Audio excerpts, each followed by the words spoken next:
E aí Amém. vai ser disponibilizado depois. Então, bem, boa tarde a todos. Vamos dar início agora à palestra Assédio Moral e Sexual nas Organizações, que será ministrado por Bárbara Novaes Medeiros e Marcelo Augusto Finazzi Santos. Bárbara Novaes Medeiros é doutora em Administração pela UNB, pedagoga, administradora, professora, palestrante, mentora acadêmica e empresarial na TID, DI e GP e pesquisadora voluntária do LGBT e Trabalho e do NUDICO UNB. Marcelo Augusto é bacharel, mestre e doutor em administração pela Universidade de Brasília. É funcionário de carreira no Banco do Brasil, com atuação nas áreas de recursos humanos e estratégia corporativa. É autor da dissertação Patologia da Solidão, o suicídio de bancários no contexto da nova organização do trabalho e da tese Trabalho Corrompido, Dignidade Violada, Histórias de vida de mulheres assediadas sexualmente em uma organização bancária. Agradecemos aos ministrantes e a todos que se inscreveram. Informamos que a partir de agora a atividade está sendo gravada. A gravação será disponibilizada no YouTube do Departamento de Administração. Pedimos aos participantes que desliguem seus microfones e suas câmeras. Além disso, pedimos que as perguntas sejam enviadas no chat. E um adendo, Bárbara e Marcelo, cabe a vocês o momento de responder, se vocês quiserem responder na hora, se vocês quiserem ir dando pausas ou se quiserem responder só no final, tá tudo certo também, vocês que decidem. Participem da nossa campanha de solidariedade. Estamos aceitando doações de roupas e de alimentos não perecíveis. As doações podem ser entregues para a comissão organizadora no Auditório Verde da FACE ou nos nossos pontos de coleta. Ficaremos muito gratos se puderem nos auxiliar nessa campanha. Agora passamos a palavra aos ministrantes Bárbara e Marcelo. Maravilha, muito obrigada, João Pedro, pela sua introdução, né, e as boas-vindas para a turma que está nos acompanhando hoje aqui nesse workshop sobre assédio moral e sexual nas organizações. Gente, é um prazer estar aqui com vocês nessa tarde para falar de um tema tão sensível e tão necessário no contexto das organizações, como é o do assédio moral e do assédio sexual. Né? E nós vamos ter o prazer de dialogar com o Marcelo. O Marcelo, ele é um colega também da Universidade de Brasília. Nós somos do mesmo grupo de pesquisa com o professor Marcos Vinícius Soares Siqueira. Então, já fizemos muitos diálogos na academia e hoje nós estamos fazendo esses diálogos também nas instituições por onde a gente está ocupando, né? Então, tem sido um prazer trabalhar com o Marcelo, é um amigo querido, e vai ser um prazer ainda maior ouvi-lo nessa tarde de hoje, né? Então, como que vai ser a nossa dinâmica? O Marcelo ele vai falar para vocês, vai fazer uma dinâmica, nós vamos startar o assunto, né, a partir do que vocês têm como perspectiva e conhecimento sobre o assédio. Então, a gente conta com a participação, com a contribuição de vocês. E também nós vamos trabalhar pontualmente, né, algumas questões relacionadas às aproximações, distanciamentos entre o assédio moral e assédio sexual. Vamos compartilhar casos concretos.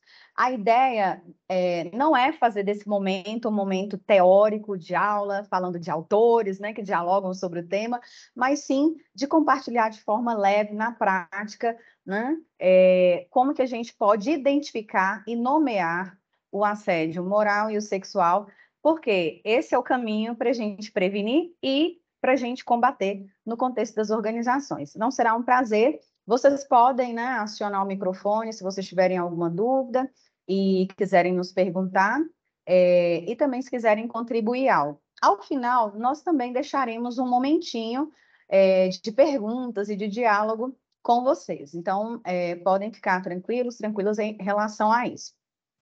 E para a gente começar e ouvir também um pouquinho aqui do Marcelo, eu gostaria muito já de perguntá-lo inicialmente, né? Ele fez o seu mestrado em assédio moral, o seu doutorado em assédio sexual, então ele se debruçou sobre essa temática. Eu gostaria muito de saber do Marcelo, né, o porquê e o que motivou ele a pesquisar, a se envolver com essa temática no contexto das organizações, e logo ele já vai iniciar esse diálogo e esse bate-papo com vocês. Não estamos te ouvindo, Marcelo. Vamos ver se agora vai. Agora sim. Bárbara, certinho. Obrigado pela introdução. Eu queria muito agradecer à Universidade de Brasília o João Pedro, todo o time aí que está na organização da Semana Universitária. É sempre uma honra e uma satisfação gigantesca dialogar com colegas da universidade, atuais administradores, futuros administradores, colegas também de outros cursos, de outras instituições que porventura estejam compartilhando conosco esse momento.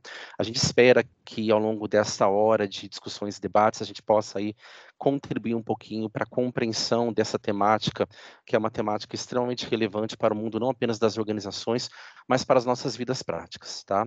E pessoal, de antemão, tem uma observação que ela é bastante relevante, que a gente sempre faça nesse tipo de conversa. Bárbara e eu trabalharemos com vocês temas que são temas muito sensíveis. E pela própria sensibilidade destes temas, a gente pede muita colaboração e muita parcimônia, inclusive que vocês nos ajudem, trazendo experiências pessoais, trazendo casos, para que dessa forma a gente possa enriquecer um pouquinho mais este nosso diálogo. E, na verdade, embora seja um diálogo entre Bárbara e eu, todos vocês estão convidados, evidentemente, a participar deste diálogo. Tragam suas experiências, compartilhem conosco. Se você tiver com vontade de, eventualmente, lançar um questionamento, lance por meio do chat.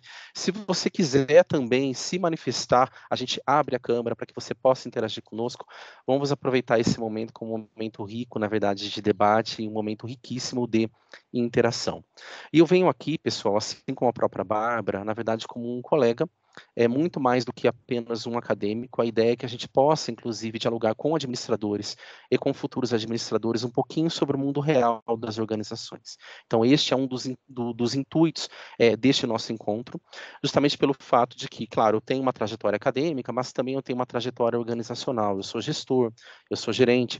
Então, a gente compartilha um pouco com vocês o mundo prático da organização, o mundo prático das vivências que a gente pode se deparar no mundo das organizações a respeito de temáticas de incivilidade. Tá? Então, a gente vai falar não apenas do próprio assédio em si, moral ou sexual, mas a gente pode também dialogar um pouquinho sobre incivilidades que podem acontecer no ambiente de trabalho. E é claro, pessoal, porventura alguém pode estar se falando, professor Marcelo, professora Bárbara, eu ainda não estou inserido no mundo da organização, eu sou um estudante universitário, mas a gente pode, evidentemente, fazer uma transposição disso, inclusive para o próprio ambiente universitário e para as práticas que nós nos estabelecemos enquanto colegas que somos e nas relações que nós temos, inclusive com os próprios professores e com a universidade em si. Tá? Então, a gente faz uma transposição para o ambiente universitário, caso, porventura, a gente não esteja formalmente inserido no mundo das organizações. Tá bom, pessoal? E aí, respondendo agora diretamente ao questionamento que a Bárbara ela nos levantou, eu tenho uma trajetória acadêmica que ela se inicia com um curso de administração na própria UNB, isso há 20 e poucos anos atrás, né? E quando eu finalizei o curso, logo em seguida eu ingressei para fazer um curso de mestrado na própria administração. E na época, pessoal, eu confesso que eu tinha muita dúvida sobre o que pesquisar, mas tinha um lance, um detalhe específico na minha trajetória acadêmica, que ela começa a me incomodar desde o momento que eu estava ainda na graduação, que era justamente o fato de que eu estava já inserido numa organização, eu sou funcionário de carreira do Banco do Brasil há 23 anos, e na época eu trabalhava no Banco do Brasil, e eu ia para a faculdade de administração e eu achava que existia um gap, uma lacuna muito grande entre um pouco daquilo que eu via e eu estudava enquanto estudante de administração e aquilo que por vezes eu vivenciava nas minhas práticas organizacionais. E quando eu começo a fazer um mestrado, e eu começo a entender de uma forma um pouquinho mais aprofundada as rotinas e as práticas organizacionais, eu vivenciei uma situação pessoal associada a uma grande colega minha, amiga minha, do próprio Banco do Brasil, em que na época o noivo dela, ele havia cometido um suicídio, né? Então, ela vivencia esse processo de suicídio do noivo dela, e durante esse processo de suicídio, pela proximidade que eu tinha com essa colega, eu acompanhei toda a dinâmica do que aconteceu, desenrolar, e aí, evidentemente, eu começo a ter contatos também com histórias de pessoas, de trabalhadores que, mediante um certo contexto organizacional, esses trabalhadores eles começam a se deparar também com uma situação de adoecimento, e um adoecimento que, porventura, ele culminava num processo extremo de suicídio, né? E o que tem de diferente nesses processos, e que eu começo a me deparar naquela época, é justamente porque são colegas que começam a associar o suicídio como uma decorrência de patologias ou de problemas associados ao trabalho. Então, em decorrência disso, eu começo a aprofundar os meus estudos, e aí eu começo a investigar a questão do suicídio associado à organização do trabalho. Tá? Então, basicamente, essa é a minha trajetória inicial. E aí, Bárbara, eu aproveito o ensejo e lanço para você também um questionamento. Eu queria que você também trouxesse um pouquinho para a plateia, um pouco da sua experiência com temáticas que são temáticas de grupos de diversidade e como que esses grupos também eles estão sujeitos a situações de assédio. Maravilha. Muito bom ouvir a sua trajetória, Finazzi. Então, eu sou formada em pedagogia e administração.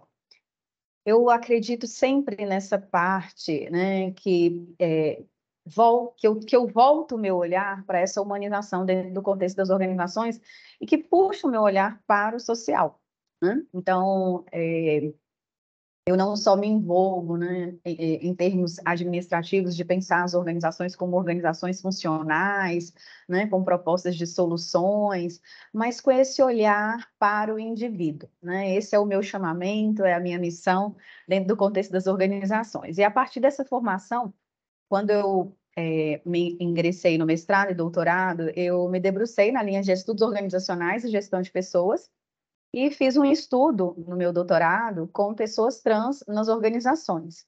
E me envolvi, de certo modo, com estudos de gênero e de sexualidade, diversidade. Também ministrei uma disciplina na UNB durante 4 anos de diversidade nas organizações. Então, é um tema caro para mim falar sobre isso. E caro por quê? Porque a gente percebe, né, que as pessoas que mais vivenciam, que os grupos que mais vivenciam vulnerabilidades sociais e que são marginalizados na sociedade, são esses grupos que são submissos, né, são esses grupos que apresentam maiores dificuldades de reagir, são grupos que vivenciam muitas vezes demandas ou situações mais conflituosas sem rede de amparo, sem apoio, né? E que são minorizados e estigmatizados na nossa sociedade. E há inúmeras violências que a gente pode nomear e que as pessoas que passam por essas violências sentem bem na pele, né? O que é viver em um contexto de sutilezas, né? De violências sutis, difíceis até mesmo de nomear e da vítima até mesmo perceber que ela está sendo envolvida ali em uma forma de violência, né? Então, no contexto, se a gente pensar, né, pessoas que são homossexuais, lésbicas, trans, elas vivenciam muito a LGBTfobia no contexto das organizações, não só nas organizações, mas nos contextos sociais também. As violências silenciosas, que são os ostracismos, sabe? As microagressões. E o que que isso quer dizer? Sabe aquela violência que você envia o e-mail para todo mundo para convidar para um happy hour, né? O seu grupo ali de trabalho, e aí você não envia o e-mail específico para aquela pessoa, né, que é LGBT, porque você não quer ela naquela roda ali, de certo modo, né, fora do ambiente de trabalho, compartilhando aquele momento contigo. Então, isso é uma violência muito cruel e que tem o nome, né, de ostracismo, uma violência silenciosa, simbólica, por assim dizer. Há também muita instrumentalização do humor, afinal, no nosso país, né, tudo é piada, tudo é tranquilo, não, é brincadeira. Então, há uma amenização muito grande do que é violência, do que é a violência, uma violência que está no nosso discurso e que a gente a gente, de certo modo, se pensarmos, né? Há mais de 30 anos eu fui socializada em um contexto de muita violência, de muito preconceito, então começar a me confrontar em relação a todos esses diálogos que são conflituosos, complicados na nossa sociedade, é me posicionar para eu ter uma nova reação frente a tudo aquilo que, por mais que não doa em mim, doa em uma outra pessoa em que eu sou aliada, né, da diversidade, eu preciso de alguma forma combater. Afinal, a gente não precisa ser LGBT para a gente se importar e combater, né, questões LGBTfóbicas na nossa sociedade. Então, eu gosto muito de reforçar né? Essa aliança com as pessoas aliadas, que são heterossexuais, que são cisgêneras, que se identificam com o gênero que foi atribuído no momento do nascimento, para que todas essas pessoas, né, elas estejam também abertas a essa luta coletiva. Afinal, nós somos coletivos, nós somos um todo, né? Eu tenho um pouquinho de vocês, vocês têm um pouquinho de mim, e nós nos reconhecemos na nossa caminhada. Então, há muito questionamento também no contexto organizacional, vexatório ali sobre sexualidade, né? Piadinhas, comentários maldosos. E isso, gente, não é só em comunicações formais no contexto da organização. Eu estou falando desde o momentinho do corredor, né? Do cafezinho que você vai com um colega, uma colega, né? E que ali alguém vira um alvo de uma piada e de um comentário maldoso, né? Por não se encaixar ou num padrão de sexualidade, ou num padrão de gênero. E um ponto que é muito importante para a gente dialogar aqui também é sobre a postura das organizações frente a tudo isso, né? Tanto das pessoas que ocupam cargos de gestão, outros cargos também em posições de subordinação, como também das próprias organizações, que não podem se omitir diante dessas questões, né? Então, agora a gente quer ouvir mais vocês também.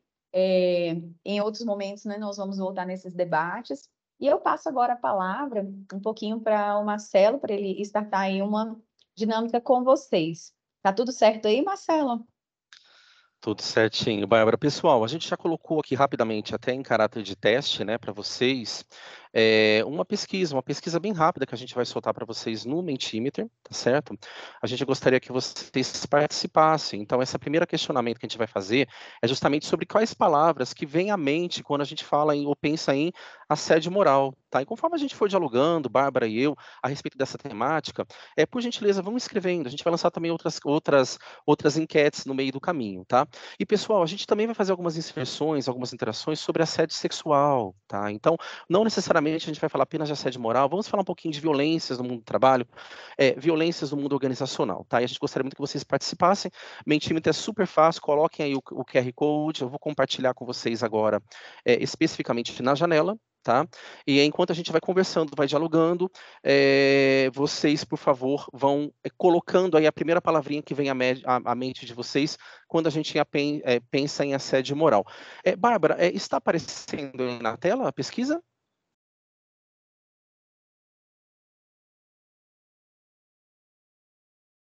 Bárbara, você está me ouvindo?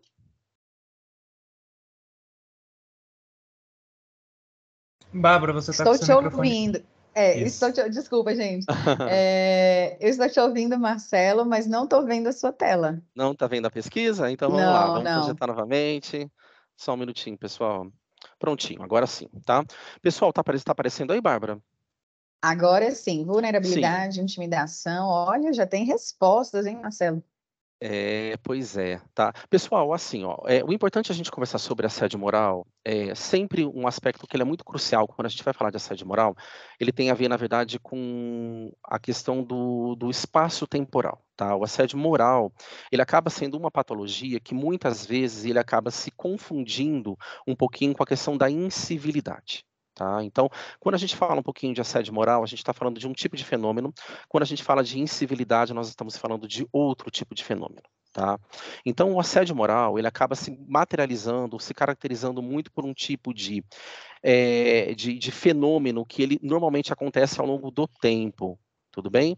É muito comum essa confusão, porque às vezes acontece assim, olha, eu estou na universidade, tá? E um professor, ele foi agressivo comigo, tá? Ou eu estou no trabalho, eu desempenho determinada tarefa, tá? E o meu chefe, ele foi agressivo comigo, tá? Então, pessoal, o que a gente tem que ter clareza é que, embora a agressividade seja uma característica do assédio moral, não necessariamente todo ato de agressão, ele será um assédio moral. Então a gente tem uma distinção em relação a isso. Mesmo porque, pessoal, o assédio moral é um tipo de fenômeno que ele acontece desde sempre. Desde quando a gente fala de trabalho, a gente tem assédio. Na verdade, desde quando a gente tem interação entre pessoas, nós podemos falar de assédio. A grande natureza do assédio, pessoal, seja ele moral ou sexual, é a intolerância. Quando a gente fala de intolerância, tem justamente desta incapacidade que por vezes nós teremos de interagir um com o outro e aceitar a diferença. Por isso que é tão importante essas pesquisas e essas interações que a própria professora Bárbara está fazendo com grupos minoritários, porque são grupos que geralmente têm um aspecto que é um aspecto que não é majoritário na sociedade, como, por exemplo, grupos de LGBT, né, Bárbara? Então, você tem uma intolerância com pessoas e com grupamentos que são diferentes. Só que nas organizações isso também acontece. Na universidade isso também acontece. Então, a gente vai trabalhar muito o assédio sexual como um aspecto associado à intolerância. E é uma intolerância que vai se manifestar ao longo do tempo. Então, eu vou ter sempre atos de incivilidade quando eu tenho uma agressão, geralmente uma agressão pontual ou pequenas agressões. Então, por exemplo, se eu tenho uma relação com a Bárbara enquanto a minha colega ou enquanto minha amiga, e eu sou rude com ela, eu estou, na verdade, tendo um ato de incivilidade perante a Bárbara. Só que esse ato de incivilidade, pessoal, ele pode evoluir e essa evolução, essa escalada, ela vai aí sim poder se configurar uma situação daquilo que seria um assédio propriamente dito. E aí a gente tem algumas palavrinhas que estão surgindo que elas são muito importantes, justamente num quadro de uma patologia de assédio. A gente está falando aqui de intimidação, de abuso de poder, de abuso psicológico, de desrespeito, de submissão, de exclusão social, humilhação, tá? Constrangimento.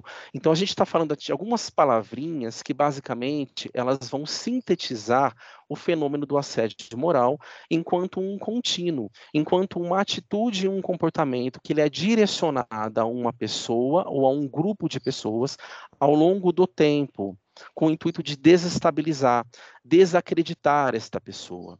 Então, pessoal, por que eu estou trazendo isso? Tá? É muito comum a gente vê em ouvidorias de empresas, em ouvidorias de universidades e até mesmo em demandas judiciais que, porventura, são avaliadas pelo Poder Judiciário, uma confusão a respeito do assédio moral com demandas que são demandas associadas a atos de incivilidade. Tá? Então é assim, ó, se eu sou agressivo ou eu cometo um ato de agressividade ou eu sou deselegante com a Bárbara, digamos que eu chegue e falte o respeito com a Bárbara, eu xingue a Bárbara num episódio que é um episódio específico, tudo bem? Isso pode ser um ato de incivilidade, mas não necessariamente configurar um assédio moral.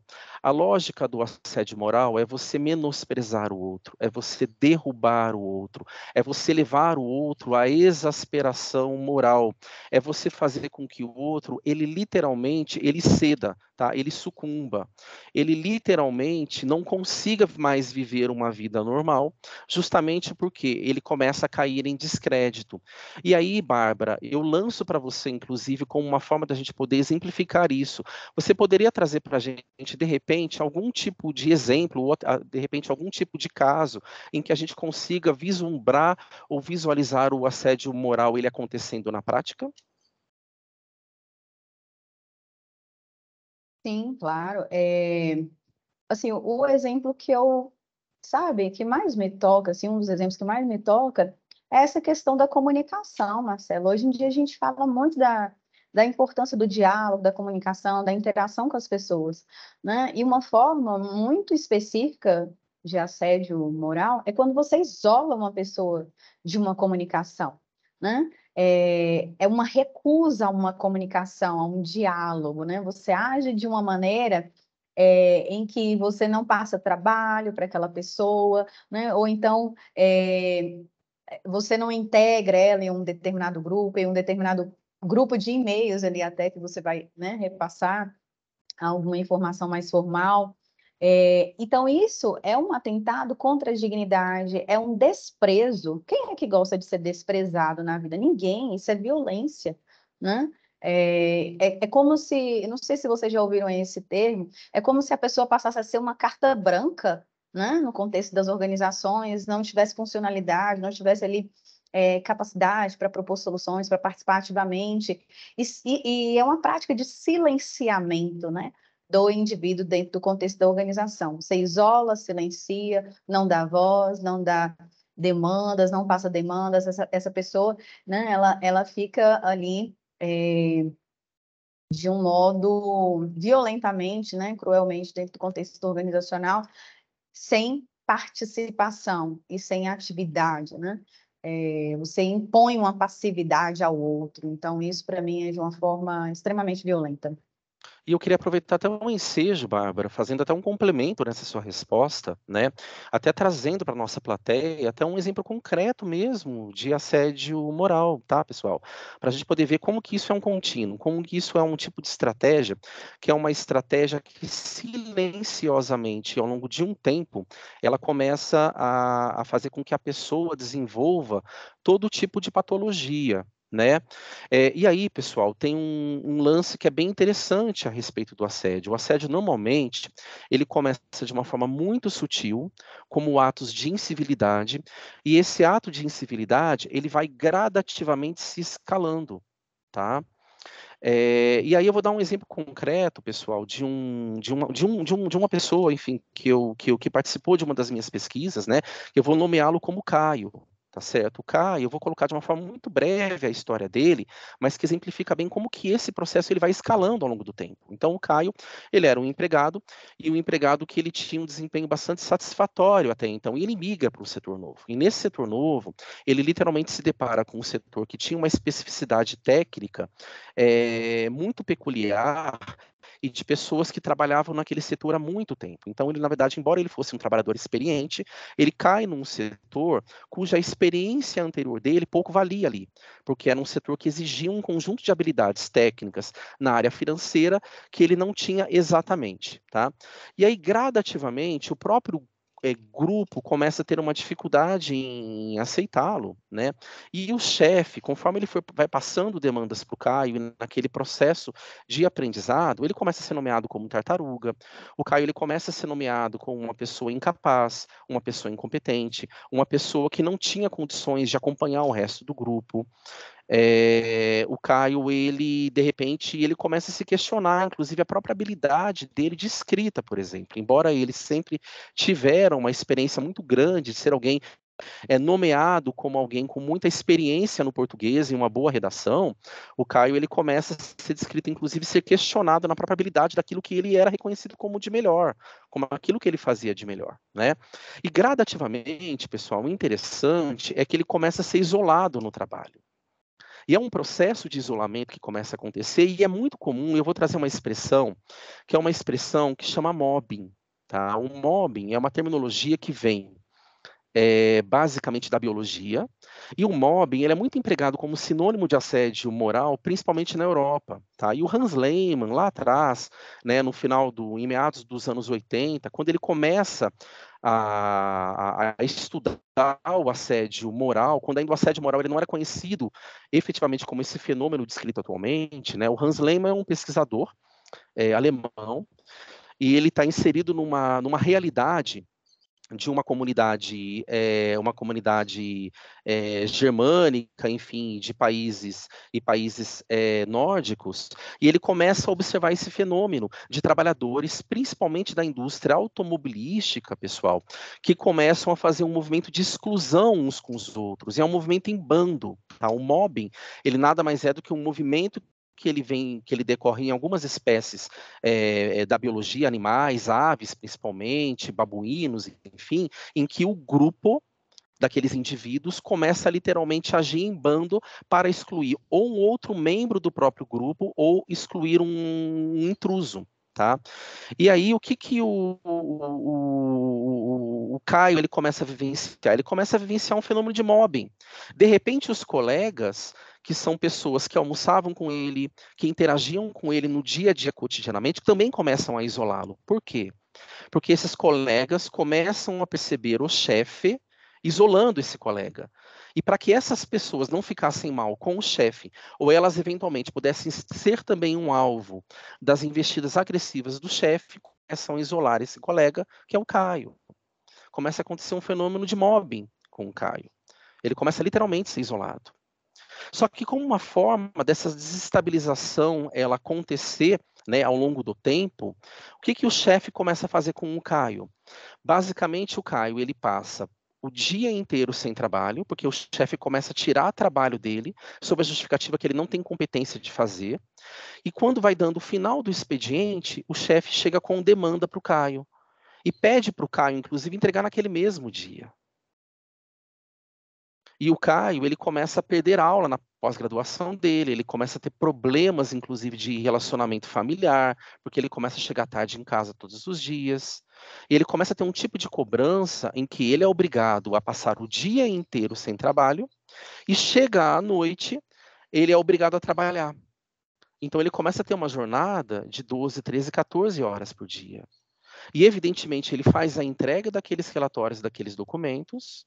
Os documentos são devolvidos no dia seguinte pelo chefe, sob a justificativa de que está um lixo. Que, evidentemente, os documentos que o Caio produzia, isso não é apenas devolvido, ele é devolvido com uma série de apontamentos de desqualificação em relação ao trabalho dele. E eu não preciso nem dizer, pessoal, que ao longo de alguns meses, o Caio, ele começa a se questionar. Ele começa a questionar a própria capacidade dele ter condições de ser um bom empregado. Ele começa a duvidar de si mesmo. Ele começa a realmente se achar alguém menor, alguém inferior, alguém com uma habilidade, uma condição diferenciada no sentido negativo em relação aos colegas de trabalho. Eu não preciso nem dizer, pessoal, o que aconteceu com o Caio. O que vocês imaginam que acontece com uma pessoa dessa, nesse tipo de circunstância, em que você paulatinamente, ao longo de meses, começa a ter o seu trabalho desqualificado. Algumas pessoas, elas vão desenvolver uma patologia física. Alguém vai ter uma gastrite, outra pessoa vai ter um problema reumático, um problema cardíaco. Outras pessoas podem desenvolver patologias que são patologias mentais, um quadro de depressão, uma esquizofrenia. Outras pessoas, pessoal, elas podem desenvolver uma ideação suicida, no sentido de que a própria vida, ela começa a perder um sentido. Então, pessoal, a gente trouxe para vocês um exemplo concreto para que a gente possa entender um pouquinho sobre como que essa patologia, de forma concreta, ela começa a se desenvolver. E aí, pessoal, antes que a gente avance mais um pouquinho, né, eu queria até compartilhar rapidamente aqui um comentário, né, um comentário de um colega que é o colega Bruno. Deixa eu só abrir rapidamente aqui. Então, o Bruno, ele escreveu assim para a gente, né, trabalha em uma empresa que várias vezes enviam para todos os colaboradores alertas de compliance em relação a assédio, motivando as pessoas que sofreram por isso, ou caso venham a sofrer, denunciarem por diversos canais disponíveis dentro da empresa e principalmente a gerência de investigação preliminar. Bárbara, você gostaria de fazer um comentário a respeito da importância desse tipo de medida que o próprio Bruno está nos citando como uma forma da gente prevenir o assédio nas organizações? Sim, maravilha. Antes do comentário, Marcelo, eu só não queria perder de dizer uma coisa que me veio aqui à mente também. A partir do exemplo que você deu, né? As situações de assédio, muitas vezes, ela não ocorre somente, né, quando é um chefe, um líder e um subordinado, né? Ela pode também ocorrer com o subordinado direcionada a esse chefe, e ela pode também ocorrer entre os pares. Então, depois você também pode estar falando para a gente um pouquinho mais sobre, né, essas relações de trabalho aí, dentro do contexto das organizações. E o que o Bruno está dizendo para a gente é muito importante, né? Inclusive, foi muito o que você falou no início, quando você falou assim, nós estamos trabalhando um tema sensível, a gente quer que esse espaço aqui seja um espaço de segurança para todas as pessoas participarem, falarem, né, e tal. E é muito isso que as organizações precisam fazer também, né? Criarem espaços de diálogo franco, espaços de segurança, espaços de denúncia anônima, em que o colaborador, o trabalhador, ele se sinta, né, seguro, de não sofrer nenhuma represália por denunciar, uma situação de assédio moral ou sexual. Pensando em um ponto também que, quanto mais as pessoas denunciarem, se vocês pensarem bem, tanto em termos organizacionais quanto em termos trabalhistas, nós teremos mais políticas, tanto organizacionais quanto políticas sociais que combatam e que previnam esses assédios. Então, é preciso aumentar o número de denúncias para que mais políticas avancem, né, em relação a isso. E muitas pessoas, muitas vezes, não denunciam, ou por acharem, né, que ali é um coleguismo, é uma amizade, foi apenas uma brincadeira, não sabe nomear uma situação específica, confunde o que é realmente gerencial do que, né, é invasivo e é um excesso da gestão, ou muitas vezes não faz essa denúncia com medo dessas represálias, como eu disse para vocês. Então, assim, é muito legal as pessoas também procurarem os pares, que são as redes de solidariedade, algum colega de confiança, né, que possa ali testemunhar algum fato também sobre isso, dentro do contexto das organizações, né, apoio de sindicatos, entre outras questões mais. E um detalhe que é importante também dizer, Marcelo e Bruno, sobre isso, que eu gosto sempre de comentar, é o seguinte: às vezes a organização ela não tem uma política específica, uma cartilha, uma formação, algo que combata diretamente o assédio moral e o assédio sexual, ainda no contexto dela, colocado como formalmente, além de um código de ética e conduta que normalmente as empresas já possuem, né? Desde o ato ali de formação da organização, como missão, visão, valores, o código de ética já vem atrelado. Aqui eu estou falando de políticas específicas. E aí, no momento em que ocorre uma situação, o momento de uma crise. Então, é o momento de pensar políticas para o contexto organizacional, né? Até porque isso tem que ser pensado antes. Mas se não pensou, no momento de uma crise, é o momento de parar e falar bem assim, tá, vamos pensar aqui como que a gente pode prevenir e como que a gente pode combater e não admitir no nosso espaço organizacional condutas que não sejam adequadas e condizentes com os valores organizacionais, com a missão organizacional, com a visão da organização, né? A gente nunca pode deixar e nunca pode esquecer, né, que tudo isso é o que norteia o contexto organizacional, são os seus valores, e isso precisa estar arraigado na cultura. De um lado, a gente tem as pessoas, né? E de outro, a gente tem ali os códigos de ética, os códigos de conduta, o que deve ser feito e não no contexto das organizações. Então, eu digo que precisa ter um casamento, né? Tanto da cultura das pessoas com a cultura das organizações, para que essas situações elas não ocorram no contexto organizacional. Lembrando que a gente sempre, né, foi muito socializado aí ao longo da nossa vida em situações de banalização de injustiça social. E o ideal é a gente formar, letrar em assédio sexual e assédio moral para que as pessoas tenham mais segurança de nomear, de combater, de prevenir. Então, muito obrigada, Bruno. Se alguém quiser compartilhar mais com a gente, né, no chat, também pode ficar à vontade ou falar. O Marcelo tem mais alguns diálogos aí, algumas perguntinhas para startar para vocês. Obrigada, É, Marcelo. imagina, Bárbara. Inclusive, pessoal, é muito interessante, Bárbara, essa sua fala. E aí, pessoal, eu vou trazer um pouquinho também de algumas reflexões e algumas vivências que eu pessoalmente tenho tido no mundo da organização, tá? A respeito do assédio, e até para a gente poder pensar, e aí puxando um gancho com essa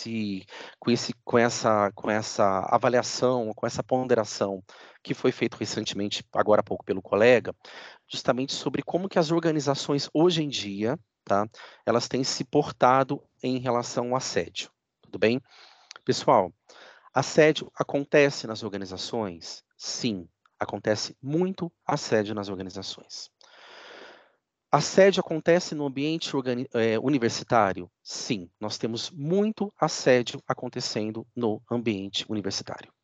Assim como a gente tem, pessoal, o bullying, tá? Como um fenômeno que ainda é uma prática muito recorrente, principalmente nos ambientes escolares, tá? Ali quando o menino principalmente tem os seus 11, 12, 13 anos, que parece que ele atinge o máximo da crueldade, né? E o bullying parece que ele aflora de uma forma muito intensa. o assédio também ele continua existindo nas organizações. O mobbing, enquanto esse fenômeno de um ataque coletivo, né, de um grupo de empregados contra um determinado empregado, ele também continua existindo. A única ponderação que eu faço, e aí eu pego o gancho do Bruno, é que a gente tem observado, pessoal, de 20 anos para cá, e é um fenômeno que eu tenho realmente acompanhado de 20 anos para cá, uma modificação na mentalidade das organizações. Não quer dizer que o assédio não exista, que o assédio ele não continue sendo praticado. Mas eu já começo a observar no mundo das organizações, principalmente em setores, que são setores muito agressivos em termos de competitividade e exigência de produtividade, que são setores que tradicionalmente acabam tendo uma potencialidade maior para que o assédio moral ele floresça. Eu começo a verificar que mesmo entre esses setores há uma conscientização que começa a se estabelecer entre a organização como um todo e entre gestores de uma forma específica para que o assédio ele comece a ser combatido. E o próprio exemplo que o Bruno trouxe, ele é muito ilustrativo, tá? E vocês podem perguntar assim, professor Marcelo, mas o assédio, ele começa a ser combatido porque as organizações efetivamente se preocupam com este mal? O que está por trás da decisão das organizações em combater o assédio? E aí, pessoal, a gente vai ter basicamente nas organizações duas abordagens. A gente vai ter uma abordagem, que é uma abordagem de novos gestores que começam a se formar com uma outra mentalidade e são gestores que começam a questionar práticas abusivas dentro das organizações. E são pessoas que, de repente, olham para a organização e falam assim, olha, eu vou buscar resultado, eu vou buscar entrega, entretanto, isso não pode ser feito a qualquer custo. Se eu eventualmente tenho algum problema com algum colega, com algum subordinado ou com alguém na minha organização, eu preciso ter uma atitude respeitosa e digna perante esta pessoa. Eu não posso trabalhar o desrespeito ou o assédio como uma forma de fazer a exclusão dessa pessoa. E muitas vezes como uma forma de fazer com que essa pessoa ela peça demissão da organização ou ela saia do meu time. E eu tenho também, pessoal, um outro grupamento de gestores que, por bem ou por mal, acredita que o assédio ele precisa ser questionado e precisa ser combatido, porque não combatê-lo, ele gera problemas para a organização, seja problemas de imagem, problemas de rentabilidade, problemas jurídicos. Então, pessoal, seja pelo amor, gestores que acreditam que o assédio ele precisa ser questionado, ou seja pela dor, organizações que aprendem na marra que o assédio é uma prática ruim para as organizações, a gente começa a notar organizações questionando o assédio. E aí esse tipo de política, como o próprio Bruno ele citou, ele começa a se estabelecer de certa maneira como uma prática nas organizações. Algo que há 10, 15, 20 anos era impensável, hoje em dia as organizações elas começam a estabelecer meios para que o assédio ele seja questionado. E próprios gestores que são muito agressivos, ou na forma de cobrar resultado, ou na forma de se relacionar com o time, ou na forma de se relacionar com pessoas não gratas, esses gestores, eles começam a ser questionados. E aí, pessoal, eu vou lançar para a Bárbara um outro tópico de discussão que tem a ver com o que a gente está na tela, tá? Gente, uma coisa muito comum a gente ouvir, tudo bem? É assim em pesquisas, que pessoas que são pessoas fortes, pessoas determinadas, pessoas empoderadas, elas não sofrem assédio. Justamente porque as pessoas, elas se colocam numa posição de capacidade de reagir a uma agressão. E é bem interessante porque a gente tem algumas participações aqui de pessoas dizendo que esse tipo de afirmativa depende do contexto. E tem pessoas que também discordam, tá? E tem uma pessoa, inclusive, que diz que concorda sobre isso. Bárbara, como que você vê isso? Pessoas fortes e seguras quer dizer que elas não sofrem assédio? Então, eu acredito que as pessoas, quando elas estão treinadas, né, letradas, elas possuem um conhecimento maior para elas combaterem o assédio, nomear e combater. Mas o interesse do assediador é justamente lidar com esse poder, né, e tirar esse poder, inclusive, dessa pessoa dentro do contexto organizacional. Então, você pode ser ali, né, uma mulher guerreira, líder, bem trabalhadora dentro do contexto organizacional, mas o interesse do assediador é justamente com o desprezo, com o menosprezo, ou, né, com demandas que são impossíveis de se realizar, por assim dizer, incapacitar essa pessoa que, ao longo da trajetória dela, ela é apreciada por todas as pessoas como uma pessoa forte, como uma pessoa, né, batalhadora, líder ali no contexto organizacional, porque há esse interesse da humilhação, né, ao ponto do indivíduo se perder de si dentro desse contexto, né, de envolvimento com essa questão da violência. Então, aproveitando aí o comentário da Luísa, né, que ela colocou, achei bem legal ela falar: eu trabalho na corregedoria de uma empresa e nós já tivemos diversos casos de assédio moral e sexual. É fundamental que a empresa divulgue os normativos, né, e divulgue também os normativos sobre essa temática, e também divulgue os canais, né, de denúncia, e criar comissões. Acho bem legal esse ponto, criar comissões de assédio para tratar essas denúncias, né, com mais sigilo, com mais cautela, que é o que o tema requer da gente. Então, assim, a intenção a intenção, quando a gente busca prevenir e combater, é justamente incentivar as pessoas ao empoderamento, como o Marcelo disse, né, para as pessoas não se calarem, para elas se denunciarem, para elas anotarem tudo com detalhes, né, hora, local, salvar e-mails, dar print em conversas, gravar conversas, registrar tudo, né, para elas, de alguma forma, buscar os recursos legais diante de uma violência, né? Reforçando o quê? Também a questão da solidariedade. E as organizações, elas podem também serem aliadas dessas políticas com as palestras, com os treinamentos, com grupos de discussão, GTs de trabalho, pessoal. Né? Além de ter comissões ali de diversidade, comissões de temas transversais, comissões de assédio, como a Luísa falou, né? É preciso que haja esse compromisso aí da autogestão com essas questões, para empoderar essas pessoas, né? Porque todas as pessoas estão suscetíveis a vivenciar essas violências no contexto organizacional. Nós precisamos saber como reagir, né?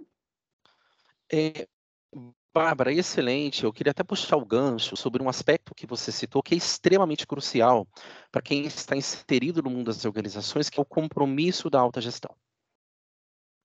O que acontece, pessoal? Eu vou trabalhar um pouquinho esse tema, vamos trabalhar um pouquinho esse tema, justamente porque o compromisso da alta gestão, ele acaba sendo imprescindível para que efetivamente a organização ela combata o assédio, seja o assédio moral ou o assédio sexual.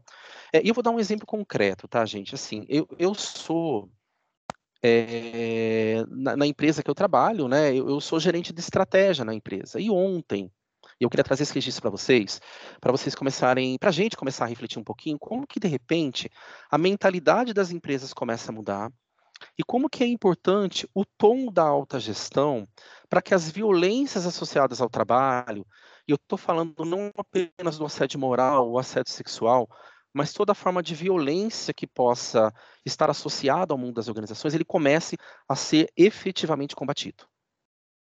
Ontem, a gente passou boa parte do nosso dia de trabalho na organização que eu estou inserido, conduzindo a estratégia da empresa, a estratégia para os próximos anos. E quando a gente discute, pessoal, estratégia corporativa, tá? Antigamente, eu posso dizer isso com muito conhecimento de causa, porque é um tipo de tema que eu também acompanho há muitos anos, não apenas de forma teórica, mas de forma prática dentro do mundo das organizações. Eu diria o seguinte: há uns anos atrás, o momento de discutir estratégia era basicamente o momento em que a empresa ela sentava para dizer o seguinte: o que eu posso fazer para ter o máximo de resultado possível em X tempo? E o que eu trago como uma notícia diferente, e é uma notícia bastante encorajadora, inclusive de setores que são setores muito competitivos da economia, é que, de repente, você começa a vislumbrar uma série de autogestores que passam boa parte da discussão de estratégia dizendo o seguinte: o que eu posso fazer, o que nós podemos fazer para que o nosso ambiente de trabalho seja o mais saudável possível? O que eu posso fazer para que os meus empregados, os meus funcionários, os meus colaboradores, eles realmente possam trabalhar num lugar em que eles tenham condições de se desenvolverem enquanto pessoas, enquanto empregados? Eu, enquanto empresa, o que eu posso fazer para que os meus empregados, eles possam se capacitar, eles possam se desenvolver, eles possam ter condições de ter um progresso na minha empresa? O que eu posso fazer enquanto empresa para que eu dê as melhores condições de trabalho possíveis, em termos de ergonomia do trabalho, com condições físicas adequadas, com mobiliário adequado, com uma jornada de trabalho que seja compatível com a capacidade efetiva das pessoas. Não que as organizações, elas não vão trabalhar com meta. Mesmo porque, pessoal, em nossas vidas, todos nós trabalhamos com meta. Quando eu estou na universidade, eu tenho uma meta de uma entrega no final do semestre, que pode ser um trabalho, ele pode ser um artigo, ele pode ser uma prova. Bárbara, quando nós estamos finalizando um doutorado, nós temos uma meta que talvez seja a meta das mais desafiadoras da vida, que é entregar uma tese, que será submetida, inclusive, para avaliação de uma banca que não vai passar a mão na cabeça. Todos nós, pessoal, temos metas nas nossas vidas, esse que é o ponto. Mas o interessante é que você começa a ter autogestores discutindo a capacidade que nós temos enquanto organização de entregar um ambiente de trabalho diferenciado para o empregado. Não é mais, pessoal, aquela visão, e eu confesso que eu peguei essa visão quando eu ingressei no mundo do trabalho há 23 anos atrás. Eu ainda tive gestores altamente old school, tá? Que tinha a mentalidade seguinte, que eu vou espremer o empregado até o quanto ele der resultado. E quando ele não der mais resultado, eu simplesmente o substituo por outro empregado. E eu tive esse tipo de vivência. Eu convivi com gestores assim. E hoje em dia é extremamente gratificante e salutar a gente chegar numa organização hoje em dia e você participar em um processo de planejamento, em que você está discutindo não apenas as formas da organização ela ter o melhor resultado possível, mas você começa a discutir sustentabilidade. De que formas que a minha empresa ela pode ser uma empresa sustentável? Eu começo a discutir de que formas que a minha empresa pode ser a mais diversa possível. Eu começo a discutir formas de eu empoderar grupos minoritários. Eu começo a discutir dentro da minha organização políticas e práticas para que mulheres possam ser gestoras e não apenas empregadas subalternas. E eu começo a discutir dentro da organização meios para que eu tenha mais mulheres executivas dentro da minha organização. Eu começo a discutir, no âmbito da minha organização, meios para que negros, a serem entendidos como pardos e pretos, possam também ascender na minha organização. E por fim, pessoal, eu começo a discutir de que forma que eu vou entregar um ambiente de trabalho que seja efetivamente saudável para que as pessoas se desenvolvam efetivamente dentro da minha organização. Então, pessoal, o que é interessante a gente trazer como um aspecto de uma reflexão é que, de repente, a gente observa as organizações elas mudando o discurso. Como eu disse anteriormente, mudam o discurso, seja para o bem, porque ela realmente acredita nisso, ou seja para o mal, porque se ela não mudar, as pessoas não vão tolerar mais organizações assim. Mas o importante é que, de repente, a gente começa a se deparar com organizações preocupadas com uma outra forma ou uma outra maneira de se relacionar com o colaborador, se relacionar com o empregado. E, de repente, Bárbara, esse é o questionamento que eu lanço para você. Será que a gente não estaria vivenciando, quem sabe, uma mudança na mentalidade das organizações, em que, de repente, aspectos associados ao respeito, eles começam a fazer, mesmo que timidamente, a parte de uma agenda organizacional? Claro, inclusive eu falo muito esse termo até, sabe, Marcelo? Eu gosto muito de usar isso. Nós precisamos construir o quê? Novas gramáticas morais. Nós precisamos dar novos sentidos às relações de trabalho dentro do contexto das organizações.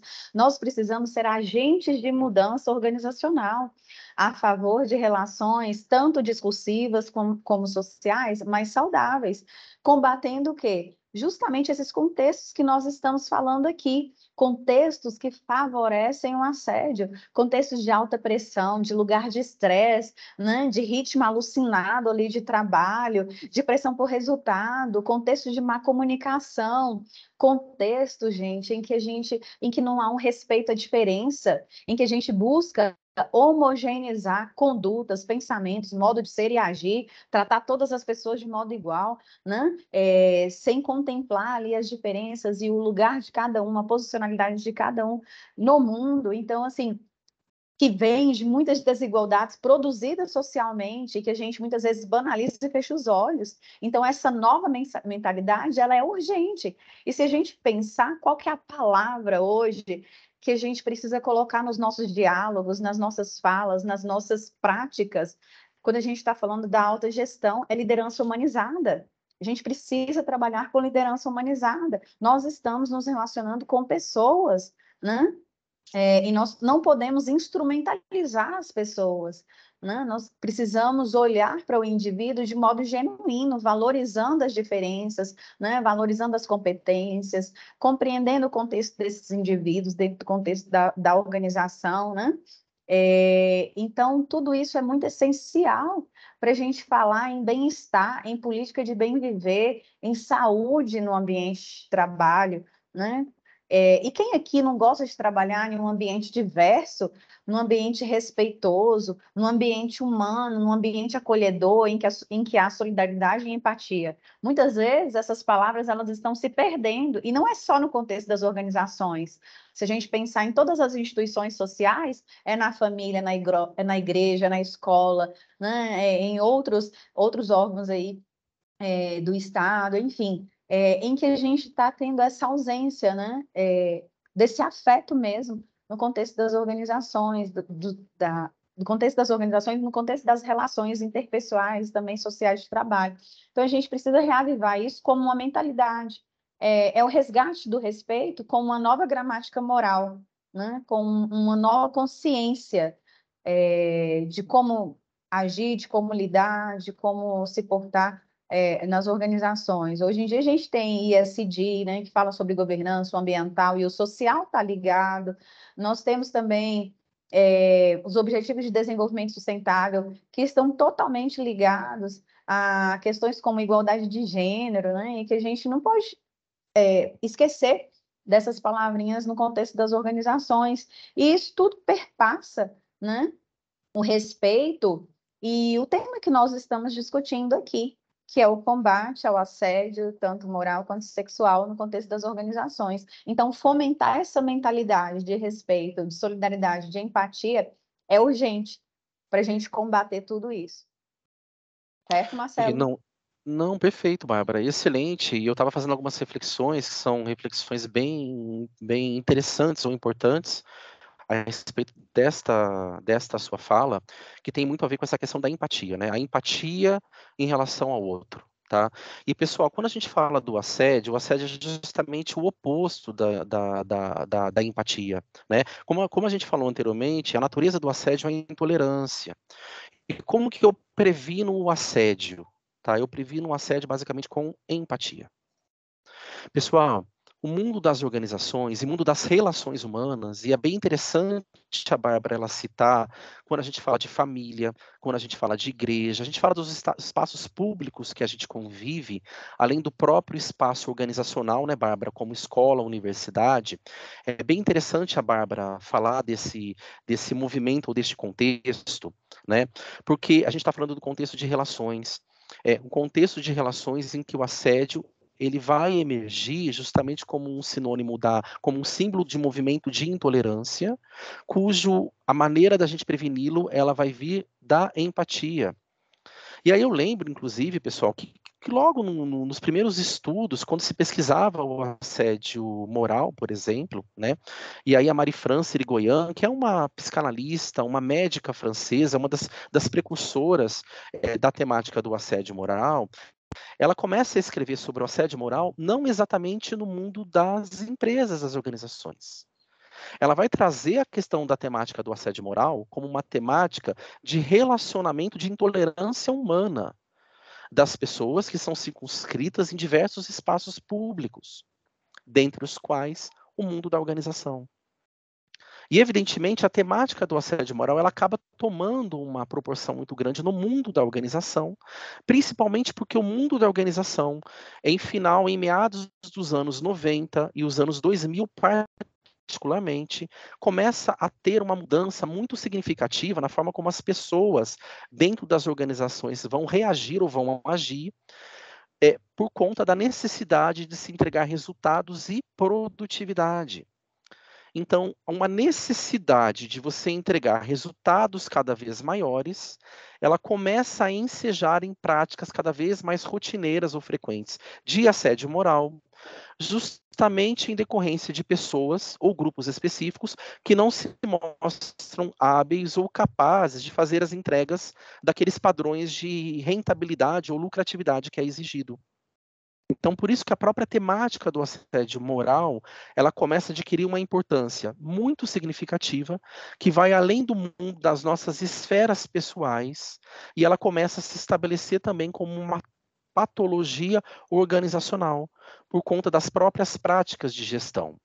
E aí, pessoal, eu vou colocar aqui uma enquete na tela, tá? E eu vou passar para a própria para a próxima Bárbara também um padrão de uma reflexão, que é uma reflexão que a gente entende que ela é muito significativa, que a gente vai fazer a respeito sobre como que a gente se porta perante uma ocorrência ou perante uma situação de assédio moral. Então vamos tangibilizar o assédio na prática. Imagina, pessoal, que eu vivencio ou eu tenho um colega que ele começa a passar por um processo de assédio moral. De que forma que eu reajo a essa situação de assédio?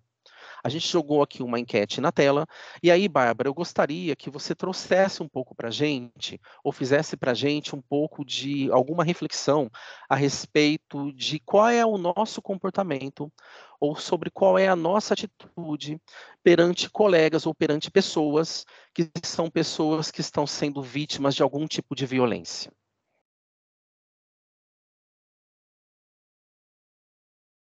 Sim, vamos lá. Para eu falar um pouquinho sobre isso, eu só vou reforçar o contexto, mais uma vez, Marcelo. Nós vivemos numa sociedade competitiva, numa sociedade individualista, em que as pessoas têm sede de poder, né? E isso favorece ao quê? Ao assédio moral. Do mesmo jeito que nós vivemos numa sociedade machista, patriarcal, sexista, né, em que as mulheres, cada vez mais, elas estão ampliando a sua participação no mercado de trabalho, em diversos postos de trabalho, e isso também favorece ao assédio, inclusive o sexual, né? Então, a necessidade é muito grande da gente pensar na nossa relação com o outro. E quem é esse outro? É o colega de trabalho? É o chefe? Né?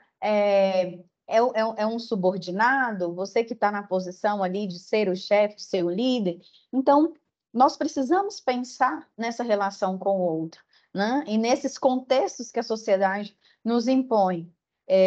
Nós vivenciamos esse social e essas práticas o tempo inteiro nas nossas relações, né? E a gente precisa respeitar as pessoas, valorizar essa individualidade de cada um, a personalidade de cada um, a história de vida, as experiências de vida de cada um, né?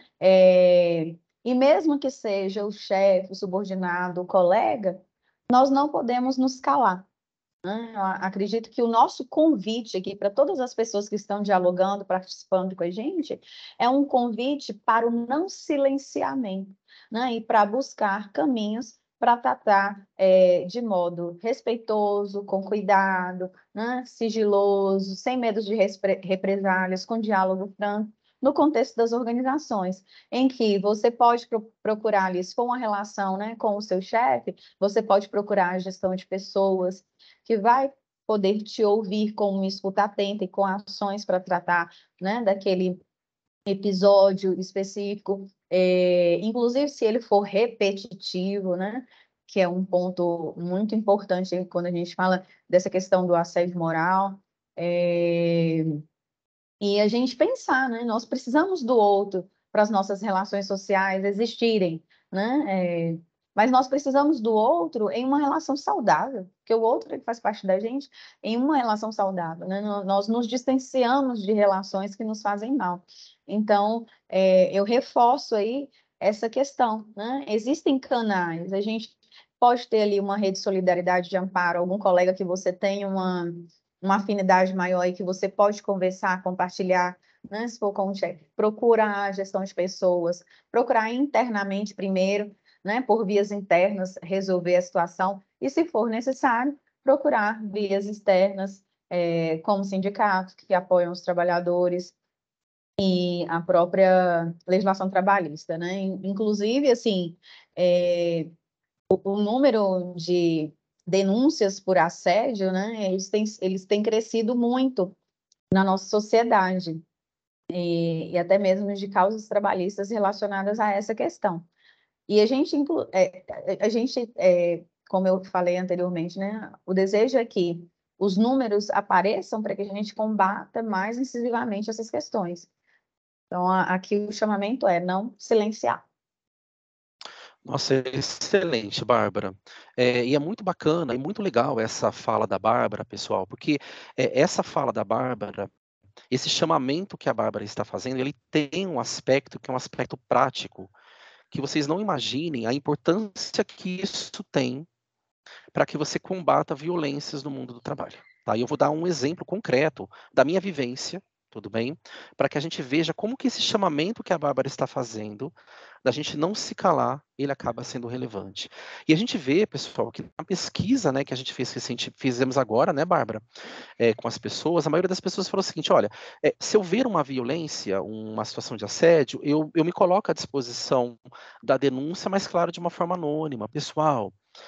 O importante é a gente não se calar. É claro que nem sempre a circunstância real ela vai fazer com que a gente tenha condições da gente dar a cara a tapa.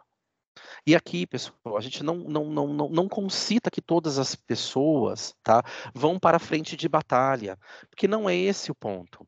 O ponto mais importante é, se você vê ou você visualiza uma situação de uma injustiça que ela é flagrante, você, eu, a Bárbara, todos nós temos condições de agir e reagir, mesmo que a gente não se exponha. Como a Bárbara muito bem citou, você acionar uma ouvidoria, você acionar uma corregedoria, você acionar o órgão, a unidade de gestão de pessoas, você acionar o chefe, tá? Você acionar o chefe do chefe.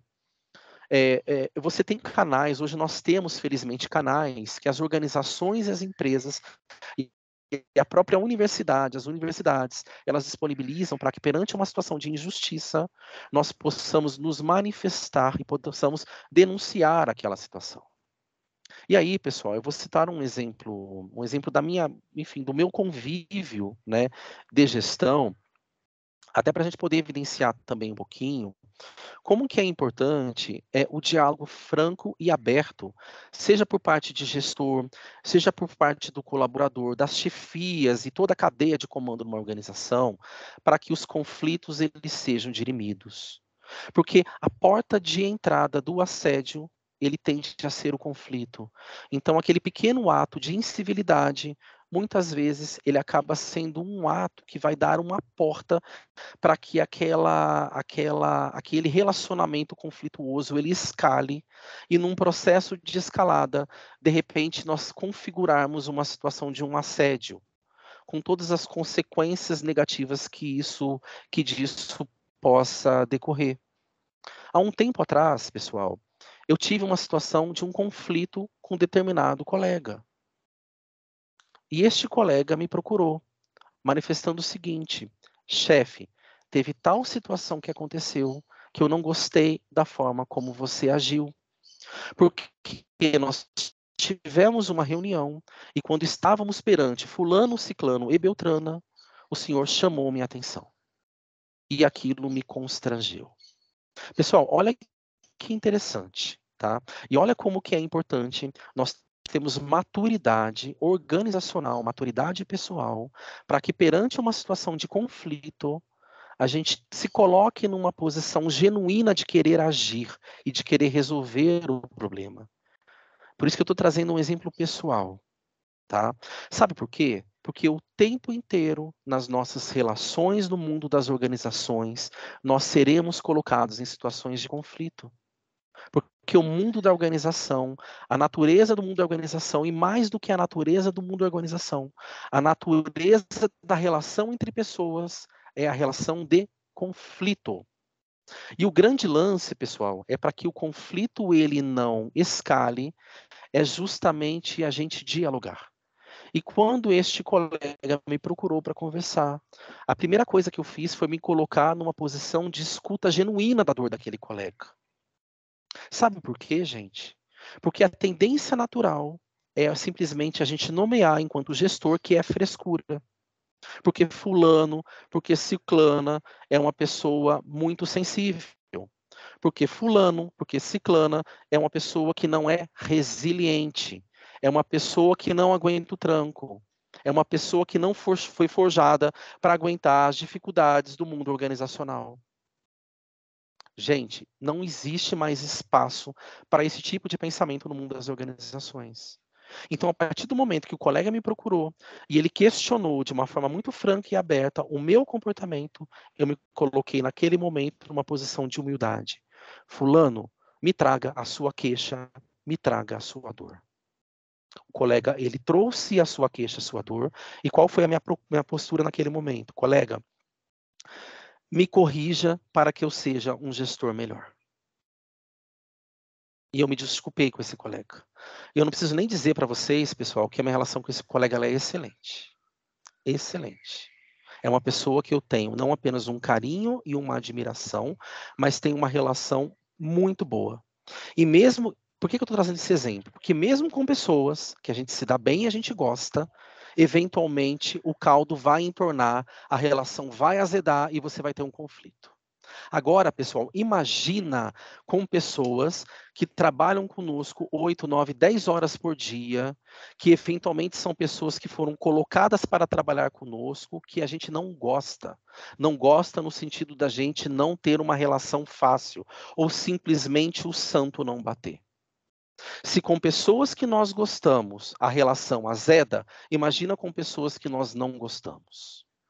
Por isso que a gente traz essa reflexão, pessoal, justamente como uma necessidade, que é uma necessidade premente de que a relação eventualmente se tornará conflitiva. E perante uma relação conflitiva, nós precisamos exercitar um comportamento de humildade. Eu, enquanto empregado, serei humilde, eu, enquanto gestor, serei humilde. Eu vou procurar equacionar a pendência que eu tenho, porque uma relação genuína, uma relação franca, uma relação verdadeira, pressupõe justamente um entendimento entre as partes. Pressupõe justamente uma capacidade que as pessoas terão de uma tolerar a outra, de uma ajudar a outra, da gente poder, a gente conseguir, na verdade, encontrar aquilo que não apenas a gente se apegar àquilo que nos desune, mas a gente se apegar àquilo que possa nos unir. Não significa, pessoal, que a nossa interação com as pessoas ela vai ser fácil e que, eventualmente, medidas mais enérgicas precisem ser tomadas. E eu vou dar um exemplo. Pessoal, eventualmente, no mundo das organizações, pessoas são admitidas, esse é o caminho feliz, mas, eventualmente, pessoas são desligadas. E eu trago a questão do desligamento, pessoal, porque mesmo numa situação de desligamento, do ponto de vista ético e moral, a organização e o gestor e as pessoas envolvidas com o processo demissional têm a obrigação de lidar com aquela situação com respeito. E eu estou trazendo uma situação, pessoal, que é uma situação, inclusive, extrema, que é a situação em que você eventualmente precise desligar uma pessoa, e mesmo numa situação de desligamento, nós precisamos lidar com respeito perante as pessoas. E por falar na situação de respeito, tá? Ou dificuldades, ou que a gente encontra no mundo do trabalho, a gente vai aproveitar o ensejo agora, né, Bárbara, para introduzir uma outra temática nestes minutos que ainda nos restam, que é uma temática extremamente relevante, tá? Que é a temática do próprio assédio nas organizações, o assédio sexual nas organizações, que é um outro tema, que é um tema bastante significativo e relevante, e para que a gente possa começar essa discussão, a gente vai colocar na tela para vocês uma enquete, tá?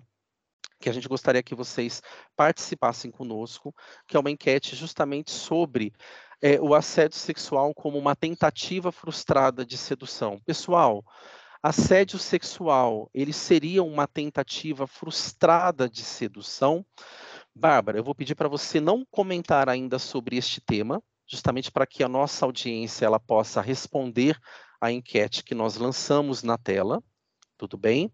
E aí, enquanto isso, Bárbara, eu gostaria que você fizesse alguns comentários ou algumas reflexões que são importantes também sobre esse tipo de patologia, que é o assédio sexual, e como que o assédio sexual ele vai se inserir no mundo da organização.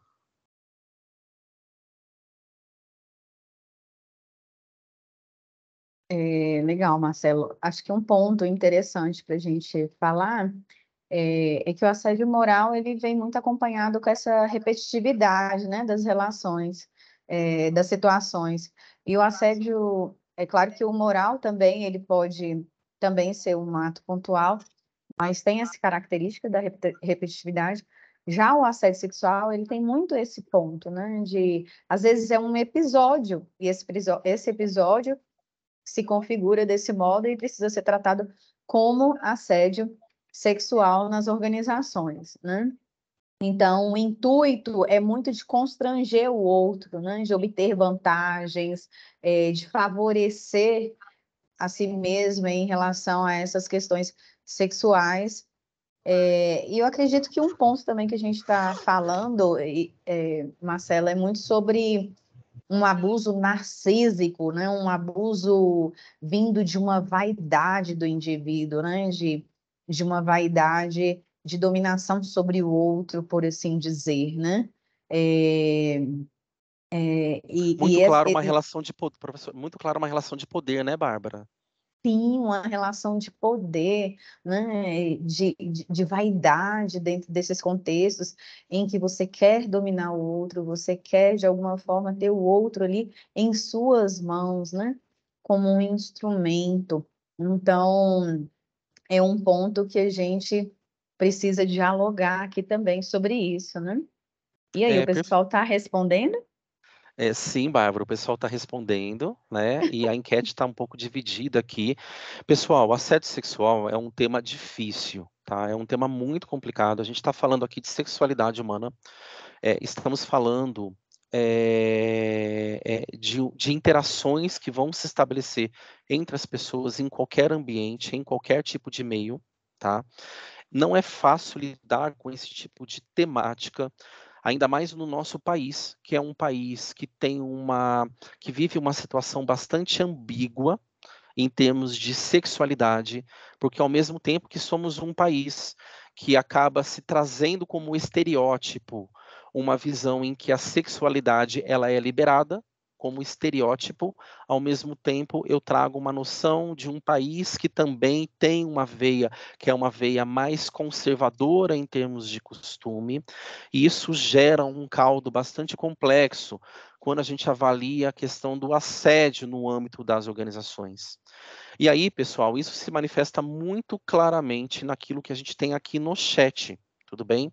Porque a nossa avaliação aqui no Mentimeter está bem dividida, tá? A gente lança um questionamento se o assédio sexual não seria uma tentativa frustrada de sedução. Uma parte vai dizer que não. Eu tenho um grupamento que diz que depende, e tem um outro grupamento que vai dizer que assédio sexual ele é coisa de sedutor sem noção. Olha como que a própria divisão das respostas, ela mostra que é um tipo de temática, que é uma temática que ela não é muito bem equacionada na forma como nós trabalhamos. Então, pessoal, deixa eu só tirar agora a enquete do ar, porque a ideia da enquete era a gente poder instigar esse debate inicial. Pessoal, a primeira questão super importante para lidar com assédio sexual. E eu confesso, pessoal, que é um tipo de temática que eu tenho bastante naturalidade de falar sobre ela por dois motivos, tá? Primeiro, porque o meu doutorado foi sobre assédio sexual, tudo bem? Eu conheci múltiplas mulheres que vivenciaram situações de violência sexual associada ao trabalho, mas além disso, pessoal, trazendo também uma experiência pessoal do meu ambiente de trabalho, durante muitos anos eu trabalhei dentro do próprio Banco do Brasil, num setor que era o setor responsável por toda a parte de ética e disciplina, e eu fazia, juntamente com um grupo, com um time, avaliação de desvios de todo tipo de natureza, inclusive de desvios de natureza sexual associadas ao trabalho. Então, é um tipo de temática que eu tive um trânsito, tanto do ponto de vista acadêmico, mas também de conhecer casos de assédio sexual, eles acontecendo no mundo da organização e no mundo da prática, tá? E o que a gente pode trazer, né, professora Bárbara, como um elemento que é muito significativo nessa visão que a gente tem, ou nessa percepção do assédio. Pessoal, olha só, assédio sexual não é tentativa de sedução frustrada. Cuidado com isso. Vamos colocar os pingos nos is, tudo bem? Tentativa de sedução frustrada, ela até pode descambar para um assédio sexual. E aí tem muito a ver com uma natureza de algo que a professora Bárbara trouxe, que é muito significativo, que é uma natureza narcisística, principalmente do assediador. Assediador narcisista, assediador ou pessoa, assediador não, pessoa, tá? Muito narcisista, muito autocentrada em si, mediante uma negativa de uma tentativa de um relacionamento, ou uma tentativa frustrada de relacionamento, isso pode gerar e pode desencadear um processo próprio nesta pessoa, de toda a natureza, de que, mediante a negativa, se instaurar um quadro de assédio, mas como um processo dinâmico, tudo bem? Entretanto, pessoal, tentativa frustrada de assédio ou cantada por si, isso em si não configura um assédio sexual. Assédio sexual, ele é de uma outra natureza. Tudo bem? A natureza do assédio sexual ou a lógica do assédio sexual é uma relação assimétrica de poder. E gravemos isso. Tudo bem? A lógica do assédio sempre você vai ter, em regra, um componente de uma relação assimétrica de poder. A sedução, a cantada, a interação entre as pessoas é da natureza entre pessoas que são iguais. Lembremos disso. A lógica da cantada, a lógica da sedução é você basicamente, por intermédio de um processo de galanteio, você querer que a pessoa se engaje com você, afetivamente, sexualmente. Só que a pessoa pode sempre dizer não, não, eu não quero. Então, por isso que a gente fala que a natureza da cantada, a natureza da sedução, é uma natureza de relação entre pessoas iguais, em que qualquer uma das partes tem sempre a potencialidade ou a possibilidade de dizer não, sem que essa negativa ocasione ou cause um dano para a sua vida. Isso é super importante, tá, pessoal? Então, o que vai acontecer, tá? O quadro de assédio sexual, ele vai começar a se instaurar a partir do momento em que você tem uma relação assimétrica de poder, em que a negativa ou que a pessoa não se submeter àquele tipo de proposta ou aquele tipo de oferecimento ou até mesmo aquele tipo de padrão de comportamento impróprio, ele vai me prejudicar. Em regra, ele vai trazer um prejuízo a mim. E aí, pessoal, uma pergunta que é muito comum, tá? É assim, mas professor Marcelo, professora Bárbara, Se acontecer de eu ter um colega ou uma colega que tem comportamentos inconvenientes impróprios no trabalho, sem que exista uma relação assimétrica de poder, isso não seria um assédio sexual? A gente responderia, não necessariamente. Muitas vezes é um comportamento impróprio, inadequado, uma violência, mas não necessariamente se configurando um quadro próprio de assédio sexual. Pessoal, nós estamos vendo aqui dois comentários, são dois comentários importantes. Primeiro, a Luísa, ela traz uma dúvida que é assim: e aí, professora Bárbara, eu peço, inclusive, que você nos ajude a gente esclarecer a dúvida da Luísa, que uma das dúvidas levantadas na minha equipe é se o assédio, tanto sexual quanto moral, precisa ser um comportamento continuado ou um comportamento pontual também é assédio. E depois a gente vai para o questionamento da Camila. Maravilha. Então, Luísa, essa sua dúvida é um ponto que a gente está dialogando aqui justamente para sinalizar que no assédio moral há esse aspecto de Você continuidade, gravou de até a hora que eu parei lá? repetitividade. Não é isso, professor Marcelo? Exatamente. E no assédio sexual, Cadê? às vezes é um episódio, Ah, né, não, que vai Thiago. ocorrer e que vai precisar dessa intervenção, dessa análise para essa nomeação e combate como assédio sexual. Cadê? E aí eu vou dar a fala também para o professor Marcelo, para responder, Então complementar, né, mostra aí, a cadê? Luísa, e também vou já startar para ele a pergunta da Camila, que ela diz também, né, a violência sexual, relação sem consentimento ou estupro, configuram assédio sexual? Nos ajuda aí, Pessoal, professor. Luísa e Camila, excelentes perguntas, tá? Bem bacana. A professora Bárbara já fez uma ótima avaliação sobre o tema. Pessoal, assédio moral, de uma forma bem concreta, ele pressupõe um contínuo no tempo. Tudo bem? Assédio moral, você não vai ter um episódio de único como configurando assédio moral. Tudo bem? Um episódio único associado a uma descortesia ou até mesmo uma agressividade, pode se configurar um dano moral, pode se configurar um ato de incivilidade, mas isso por si, ele não se configura um fenômeno de assédio moral. Um episódio muito grave de descortesia entre empregados pode gerar, inclusive, demissão de empregado, tá? Isso não significa que isso não vai ter consequências graves, mas por si só não configura o assédio moral enquanto um fenômeno.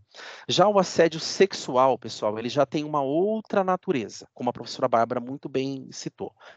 Um episódio único grave, tá? Ele pode por si só configurar assédio sexual. Eu vou dar um exemplo clássico do assédio sexual, tá? Teve uma moça que participou de pesquisa minha, tá? Eu vou nomear essa moça como Maria, tá? A Maria, ela, certa ocasião, ela estava retornando de uma reunião com o chefe dela, e nesse retorno de reunião com o chefe dela, ela houve uma proposta do chefe, e a proposta do chefe foi que eles desviassem o caminho e se dirigissem a um motel, e como uma contrapartida para caso ela aceitasse a oferta do chefe, ele ajudaria a Maria com uma promoção. Tá? Então, ele faz para ela, ele lança para ela uma oferta, e o que acontece na sequência é que, mediante a negativa da Maria, a Maria ela nega aquele tipo de favorecimento, e aí na sequência o chefe emenda, olha, por outro lado, a sua negativa, ela pode ter um caminho inverso, ela pode de repente ensejar em uma despromoção.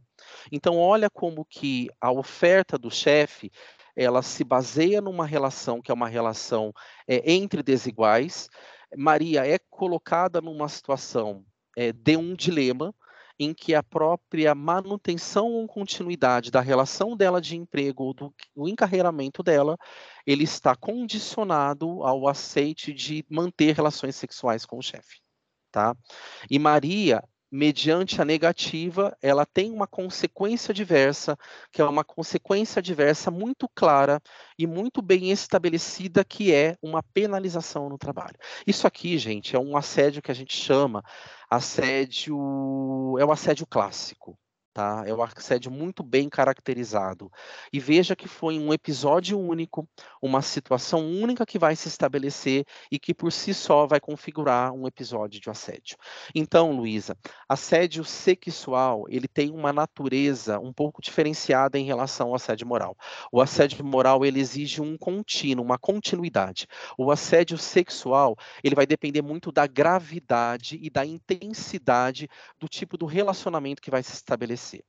Um caso clássico de assédio sexual que costuma acontecer, que é tipificado como assédio sexual, que costuma, infelizmente, acontecer e basta um episódio único para eu caracterizar um assédio sexual.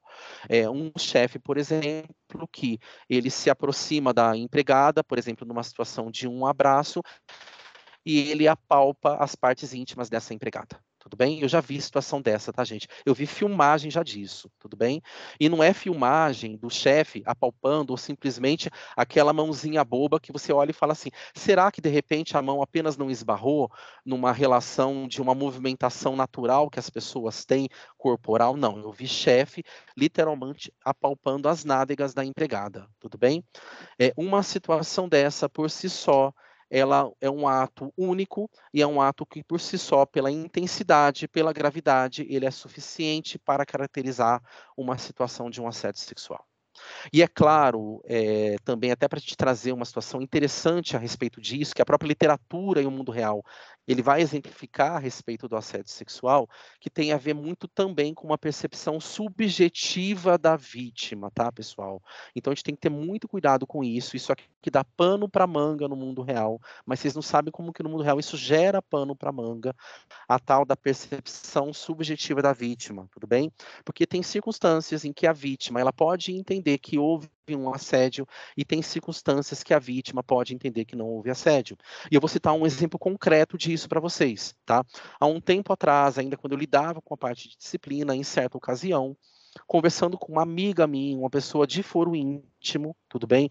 E falando sobre interações entre pessoas do mundo do trabalho, essa amiga me conta que o fulano teria mandado para ela uma foto, tá, dele nu, tá certo? O famoso nudes, tudo bem?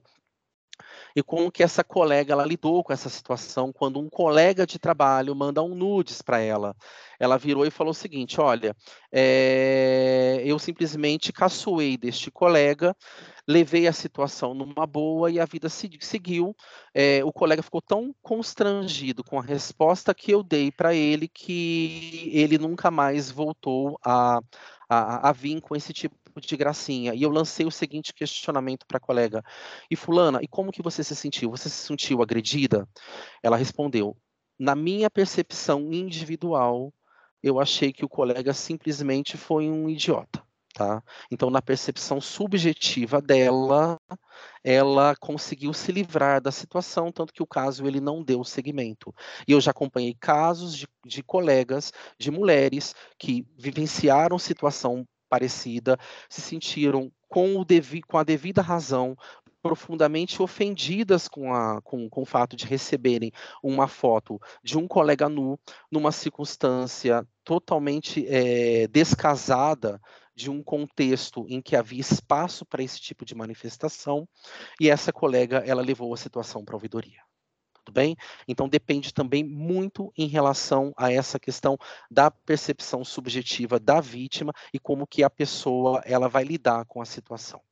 E aí a Camila lança um questionamento que ele é muito importante, que é a violência sexual, relação sem consentimento ou estupro configuram um assédio sexual. E professora Bárbara, eu gostaria, por gentileza, que você ajudasse a gente a responder a Camila. Maravilha. Inclusive, eu passei essa pergunta para ti também, Marcelo, Ah, é mas vamos lá verdade, fazer esse desculpa. diálogo. Vamos lá fazer esse diálogo conjunto. Eu falo, você também fala. Então, Camila, achei bem legal, né, o que o professor Marcelo está colocando. E um ponto a gente ressaltar aqui também é que, às vezes, por mais que é um episódio, né, clássico, e muito violento, como o professor Marcelo está colocando, às vezes vem acompanhado de sutilezas também. em que o assediador vai passando mão na cintura, vai toda hora pegando na sua perna, e você tira essa mão dessa perna, e essa pessoa está ali, ó, numa reunião só do seu lado, e passa a mão na sua perna, enfim. E isso vai evoluindo, né, muitas vezes. Então, a violência sexual, né, uma relação sem consentimento e o estupro configuram o assédio sexual, se isso se der em relações, em contextos e relações de trabalho, né, eu acredito sim que podem ser tratadas como assédio sexual. Então, é preciso analisar esses fatos, as pessoas envolvidas, as relações que existem entre essas pessoas envolvidas, as provas, né, que a pessoa que está sofrendo esse assédio, essa violência, ela vai ali ter em mãos para ela comprovar, né, para tudo isso ser combatido aí em termos legais, pensando aí a questão do assédio, né? A Isabela também está complementando aí, dizendo que sem contar que muitas mulheres em situação de vulnerabilidade, em especial vulnerabilidade financeira, né, acabam ficando com tanto medo de perder o emprego, né, que acabam se submetendo e aceitando as situações.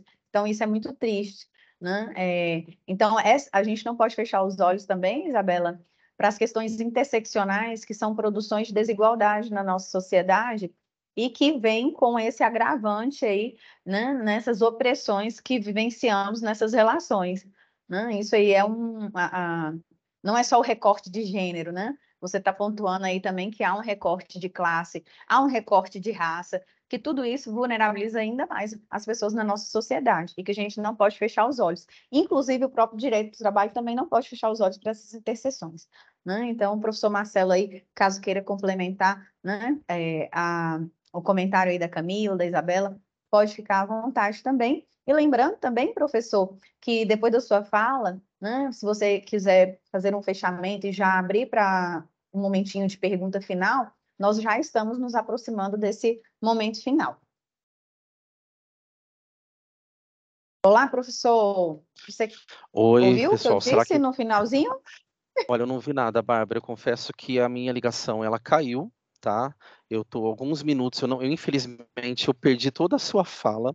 Eu estava uns 2 ou 3 minutos tentando ingressar na reunião. Então, pessoal, eu peço desculpas, são coisas que o mundo virtual fazem conosco, tá? A internet infelizmente variou. Peço desculpas, professora Bárbara, mas eu concordo com tudo que a senhora falou. Mas vou retomar aqui rapidinho para ti. Vamos lá. Eu só comentei que sim, que por mais que você comentou, né, sobre aspectos, episódios pontuais, assim, de assédio sexual e que são graves, violentos, né, e precisam ser tratados, eu também comentei a respeito das sutilezas, que às vezes começa passando a mão na cintura, toque de perna, tá ali no momento de uma reunião ao lado, e toda hora ó, batendo na sua perna, como uma forma de concordância, não é, fulana? Né? E ali, isso vai avançando, é como se a pessoa quisesse tá preparando o terreno, né, para uma possível situação aí de invasão ao outro. Então, só deixei para você comentar um pouco mais Excelente. relacionado a isso, e também comentei sobre a fala da Isabela, que ela coloca aí, né? Sem contar que muitas mulheres em situações de vulnerabilidade econômica também vivenciam e que ficam presas a essas questões e acabam aceitando. Isso é muito triste. E aí eu pontuei como que é importante a gente pensar esse recorte interseccional também. Não é só olhar para gênero, né? É olhar sobre raça, classe, entre outros marcadores sociais da diferença que produzem essas desigualdades e que tornam essas opressões muito mais doloridas, por assim dizer, e que o direito do trabalho também não pode fechar os olhos para essas interseções, né? E também falei para você fazer esses comentários, complementar, e lembrei que a gente está se aproximando aí do final, né? Então, se você já quiser fazer a Sim, abertura aí para as perguntas finais e fazer a finalização, para você ficar à vontade, professor Marcelo.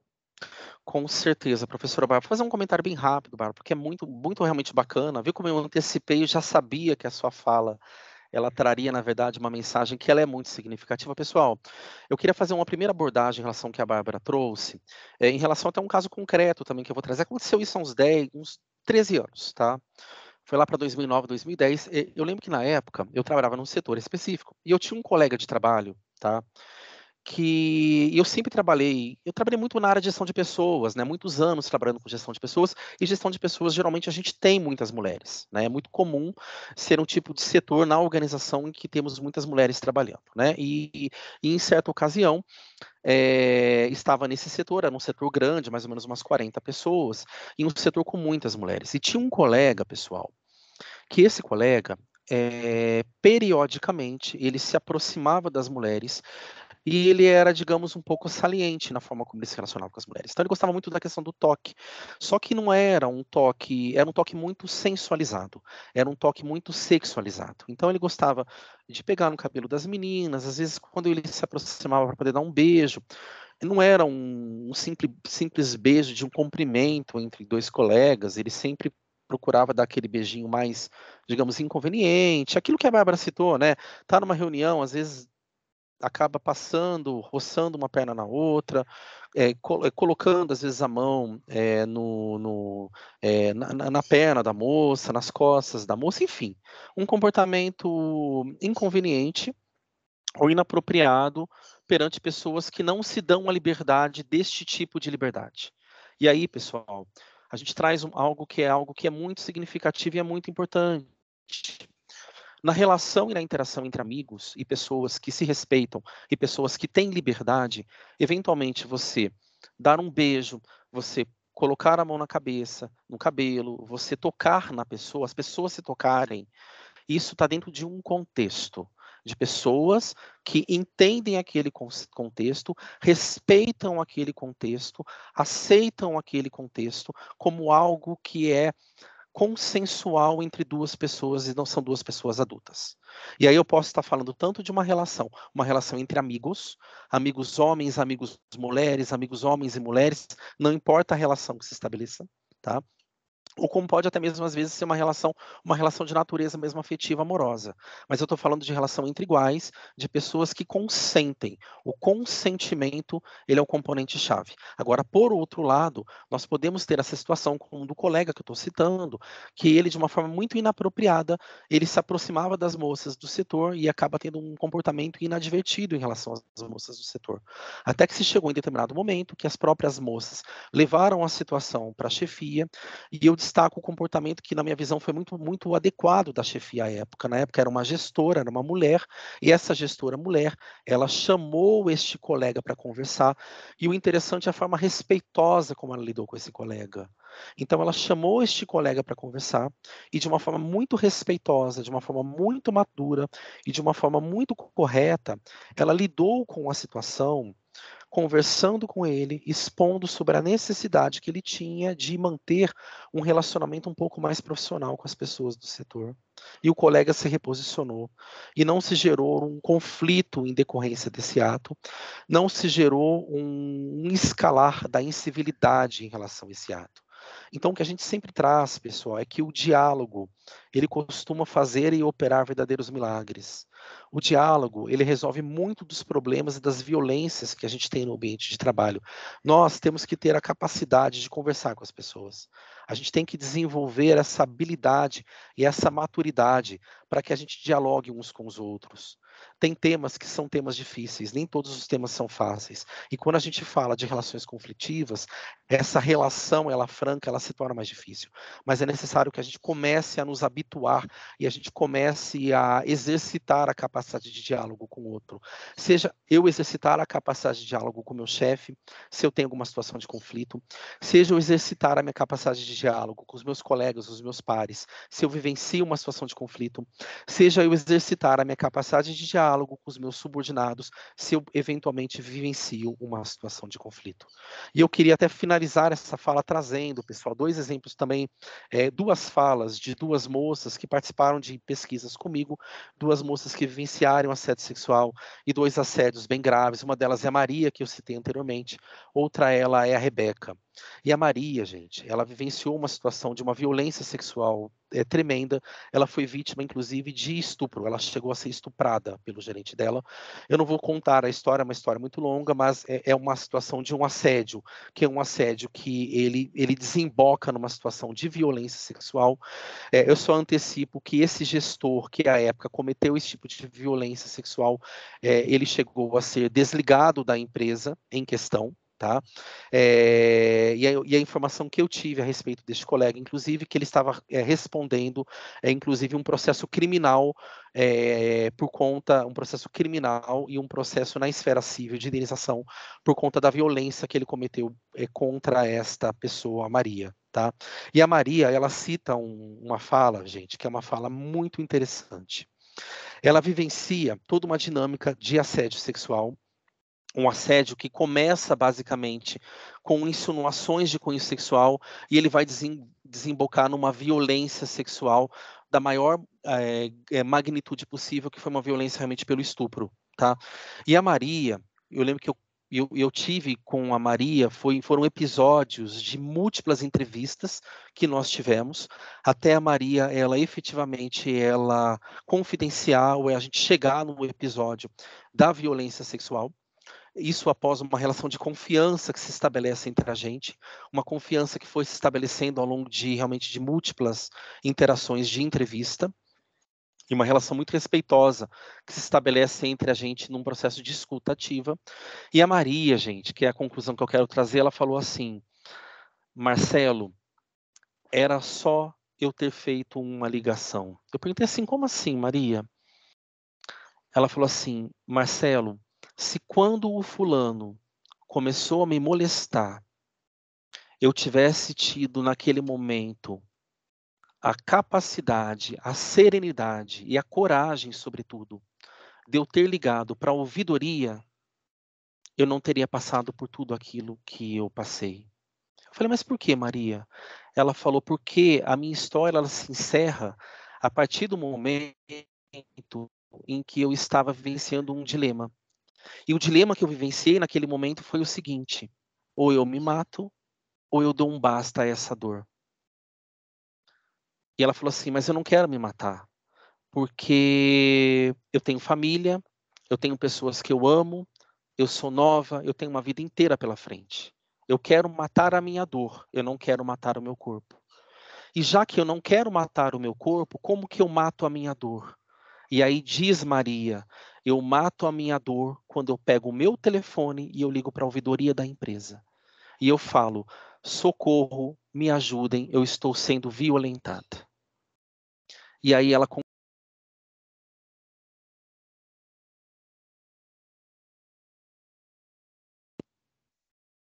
Prof, você ficou mutado.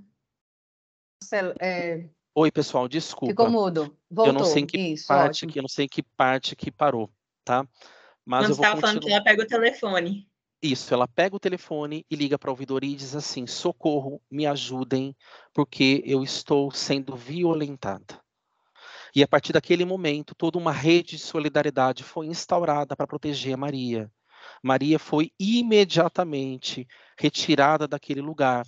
O assediador foi imediatamente afastado do trabalho e começou a se mobilizar uma rede de solidariedade que a Maria falou assim: caramba, eu não esperava ter o acolhimento que eu tive. E ela falou assim: meu Deus, era só eu ter feito uma ligação. Caramba. Então, pessoal, às vezes a gente subestima o poder dessa relação que se estabelece entre as pessoas, das pessoas também se ajudarem. Às vezes a gente acha que nas organizações a rede de solidariedade ela não vai se instaurar. E o caso de Maria, houve toda uma rede de solidariedade que foi o que salvou Maria. E Maria teve a possibilidade de ter todo um conjunto de assistência psicológica, jurídica e assistência prática para que ela pudesse sair e ela pudesse recomeçar a vida dela de uma forma digna. Hoje, Maria, ela mudou dessa cidade, ela veio para outro, ela literalmente mudou de estado, ela recomeçou a família dela, ela recomeçou a carreira dela, e hoje Maria literalmente é uma outra pessoa.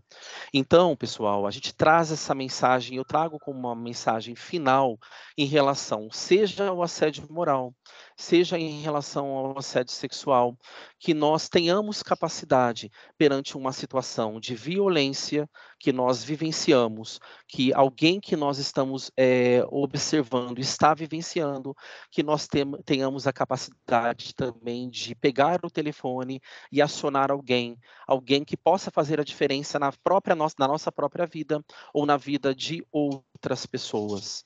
Lembremos da lição de Maria. Caramba, era só eu ter feito a ligação.